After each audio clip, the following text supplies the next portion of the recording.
অনেকটা চিরচেনা রূপে ফিরল বন্দরনগরী চট্টগ্রাম। স্বাভাবিক সময়ের মতোই সড়কে চলাচল করছে যানবাহন। কোথাও দেখা মিলেছে যানজটেরও। জানাচ্ছেন ইবেনমির, ক্যামেরায় ছিলেন সেলিমুল্লাহ। আজকে সকাল থেকে আমরা চট্টগ্রাম নগরীর যে পরিস্থিতি সেটি একেবারেই স্বাভাবিক দেখছি। বিশেষ করে সকাল 9টা থেকে বিকেল 5টা পর্যন্ত কারফিউ শিথিল রাখা হয়েছে এবং এই সময়ের মধ্যে গতকাল যানবাহনের সংখ্যা যতটা না ছিল, আজকে যানবাহনের সংখ্যা তার থেকে অনেকটাই বেড়েছে এবং প্রতিটি মোড়ে মোড়ে আসলে যানজট তৈরি হয়েছে।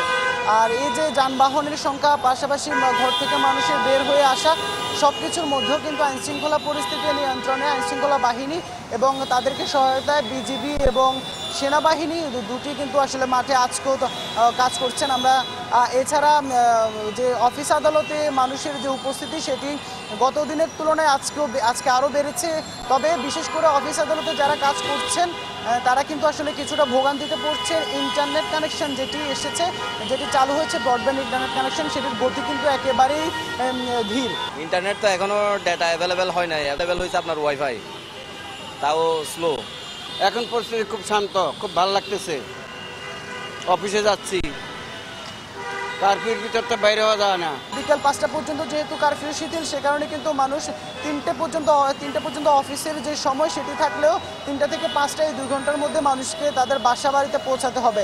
আর আরেকটি বিশেষ করে যেগুলো বেসরকারি অফিস, সেগুলো কিন্তু আসলে 3টে পর্যন্ত না, সেগুলো আরেকটু বাড়তি সময় পর্যন্ত কিন্তু তাদের কর্মীদের কাজ করাচ্ছে। সেক্ষেত্রে কিন্তু তারা যারা বেসরকারি চাকরিজীবী তারা যেন একেবারে কারফিউ শিথিল থাকা অবস্থায় কারফিউ যখন শুরু হবে তার আগ মুহূর্তে তাদেরকে বাসায় পৌঁছাতে বা একটু দেরিও হতে পারে। সেক্ষেত্রে তাদের আইডি কার্ডই যেন দেখে যেন তাদেরকে কোনো ধরনের যে হয়রানির শিকার হতে না হয়, সে বিষয়টি তারা দাবি জানিয়েছেন। তবে আমরা এখন পর্যন্ত বন্দরনগরীর পরিস্থিতি একেবারেই স্বাভাবিক দেখছি।